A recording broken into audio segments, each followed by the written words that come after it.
나중에 따로 청간합의 개념을 다룰 기회가 있을 겁니다.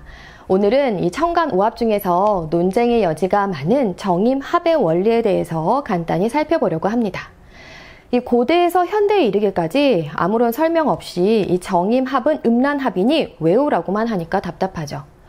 이유를 설명해줘도 어려운데 이유도 설명하지 않으면서 무조건 외우라고 합니다. 그럼 정임합목이라 부르는 이유는 무엇일까요? 그리고 정임합하는 이유와 대상은 무엇이고 왜 음란합이라 불러야 할까요? 한번 간단히 살펴보도록 하겠습니다. 이 청간합을 이해할 때 각각의 합이 별개로 존재하는 것처럼 생각하면 안 됩니다. 이 십궁도에서 보듯 이 청간합의 시공간도 면면이 이어지면서 순환하죠. 이 십궁도표에서 보면 이 병신합수에서 정임합목으로 시간이 흘러갑니다. 이 달리 표현하면 이 병신으로 수기가 만들어졌기에 정임합으로 이 목을 만들어낼 수 있는 조건이 성숙해진 겁니다. 그럼 이 과정을 사계도로 한번 살펴볼까요? 여름에 있는 병화의 분산 에너지와 이 가을에 있는 신금의 응축 에너지가 병신합으로 이 분산을 응축으로 돌립니다. 이해가 어려우면 이 유시의 태양이 지고 빛이 사라지는 것이라고 이해하면 되는데요. 명리 이론으로서의 병신합은 이 분산을 응축으로 돌리는 일련의 시공간 흐름입니다. 이렇게 수기가 만들어지면 자연에서는 그 다음을 진행하는데 바로 정임합으로 목기를 만들려고 합니다. 이 사계도에서 보듯 병신합은 이 여름과 가을에서 이루어지고 이 정임합은 가을과 이 겨울에서 이루어집니다. 신금 열매가 땅에 떨어지면 이 병화의 분산작용, 즉 열매를 만드는 작용은 더 이상 필요하지 않죠. 따라서 이 신금이 병화를 어둠 속으로 끌고 가 정임합을 통하여 이 신금의 무령을 간목으로 바꾸기 시작합니다. 이 신금이 열매로 떨어졌으면 그대로 있으면 안 되죠. 시간은 계속 여름에서 가을로, 가을에서 겨울로 흘러갑니다. 따라서 자연에서도 이에 상응하는 무령 변화가 있어야겠죠. 따라서 병신합으로 어둠이 깔리고 이 수기가 만들어지기 시작했으니 이 신금은 수기에 풀어져서 윤회를 시작합니다. 이 과정이 바로 신금이 임수를 향하여 가는 과정입니다. 마치 시종자가 엄마 뱃속에 들어가 새로운 생명체를 기다리는 거죠. 그렇다면 왜 정임합이라 했을까요? 이 임수가 신금 시종자를 양수 속에 품었다고 상상해 보세요. 이때 매우 중요한 조건이 있습니다. 바로 정화 열기가 있어야 비로소 이 신금은 윤회를 시작합니다. 이 신금과 임수만 있다면 이 차가운 임수 속에서 자신을 절대로 바꾸려 하지 않죠. 비유하면 이 콩을 냉동실에 넣어두면 절대로 콩나물로 바뀌지 않는 이치와 같은데요. 콩이 부드러워져서 콩나물로 바꿀 수 있는 조건은 반드시 이 열기, 정화가 있어야 한다는 것입니다.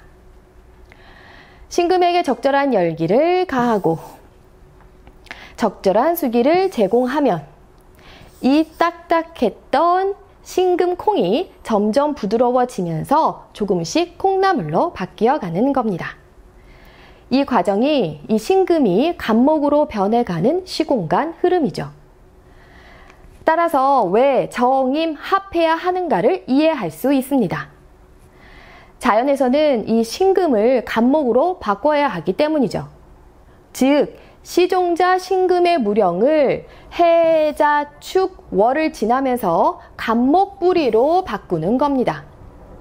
이런 이유로 정임합목이라 부른다는 것이 명확해졌습니다. 이런 자연의 이치를 인간에 한번 비유해 보세요.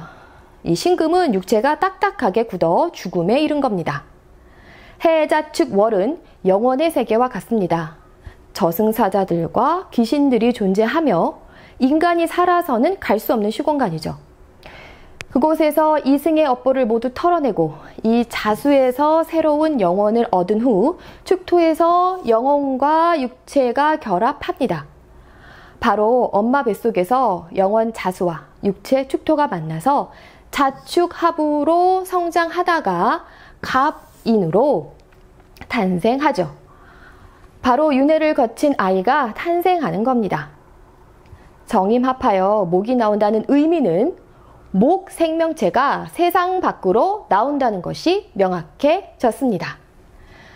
목이 바로 생기이기 때문이죠.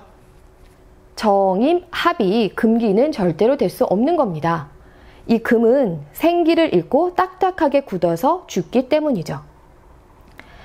그런데 한 가지 잊지 말아야 할 것이 있습니다.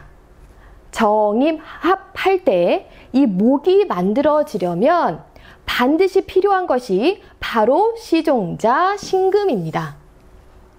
즉 사주에서 정임합해도 이 신금이 없다면 단순한 합에 불과하고 그 물상은 남녀의 성행위에 국한됩니다. 시종자가 없으니 아이를 만들 수 없기 때문이죠. 이런 의미를 고서에서 음란합이라 한 겁니다. 생명체를 만들기 위한 행위가 아니라 성욕에 국한한 행위죠. 결론적으로 정임합하는 가치를 결정하는 것은 바로 이 신금의 존재 유무라는 것이 명확해졌습니다. 이것이 바로 정임합하는 과정에 반드시 필요한 대상입니다. 신금이 있으면 자연스럽게 무령이 간목으로 바뀌는 겁니다. 이런 의미가 왜 중요할까요? 만약 이런 시공간 흐름을 거친다면 재물을 빠르게 축적한다는 의미입니다. 왜 그럴까요? 이 지구에 존재하는 물질을 이 을목과 신금이라고 표현하죠. 하지만 을목보다 더욱 물질적인 것은 열매 신금이죠. 열매의 특징은 이 신금의 특징은 경화작용을 완성하였기에 굉장히 작고 단단합니다.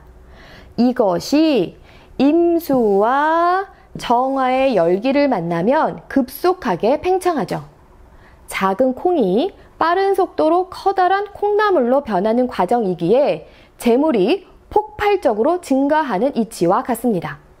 바로 정, 신, 임, 삼자 조합입니다. 이때 신금이나 간목이 이 십신으로 재성이어야 재물이라는 식으로 생각할 필요가 없습니다. 십신의 명칭으로 재성이니 재물이라는 생각을 버려야 합니다. 이 신금을 활용하여 정임합하느냐, 신금 없이 정임합하느냐에 따라서 재물 그릇이 엄청나게 차이납니다. 사주예문을 하나 살펴볼까요? 정묘임자 정해 이민시에 태어난 여자가 있습니다. 일간이 이 양쪽에 있는 임수와 쌍으로 정임합하지만 사주 원국에 신금이 전혀 없고 운에서도 오지 않습니다. 이런 구조는 마치 시종자 없이 그냥 육체를 탐하는 합에 불과하죠. 따라서 결혼 후 출산하고 바람나서 집을 나가버렸습니다. 이렇게 해수가 많으니 짝짓기 욕망이 강한 구조죠. 하나를 더 보도록 하겠습니다. 신의 정유, 임자, 계묘시에 태어난 남자가 있습니다. 임수가 월간에 있는 정화와 정임합하는데 천간에 신금이 있네요. 정임합을 통하여 이 신금을 목으로 바꾸려는 욕망이 강하며 시지에 묘목도 있습니다. 이런 이유로 돈을 빠르고 크게 벌어들입니다. 이 사주를 십신으로 재물복을 한번 판단해 볼까요? 월간에 있는 정화가 정제이니 수많은 수기들에 둘러싸여 이 재성이 멀쩡할 수가 없습니다. 쟁합판이라 이 재성이 심하게 망가집니다. 따라서 덜어는 이 사주를 보고 거지팔자라고 할지도 모릅니다. 딱 봐도 돈 없는 팔자가 분명합니다. 하지만 만약 이렇게 통변했다가는 돌팔이 소리 듣기 딱 좋겠죠? 실상은 전혀 다릅니다. 이 젊어서부터 돈 버는 재주가 남달라서 재물을 빠르고 쉽게 벌어들여서 부동산으로 약 100억대의 재산을 축적했습니다. 자, 그럼 정임합의 개념을 정리해 보도록 하겠습니다. 첫 번째, 정임합하는 이유는 시종자를 새로운 생명체로 윤회하기 위함이다. 정임합목이라 부르는 이유는 생명체 이 목기를 만들어내기 때문이다. 세 번째, 정임합할 때 이 반드시 필요한 대상은 시종자 신금이다. 네 번째, 정임합할 때 이 신금이 없으면 남녀의 성욕에 불과하며 음란합이라 부르는 이유다. 마지막 다섯 번째, 이 정신임 삼자가 모이면 총명하고 재물을 빠르게 축적할 수 있다.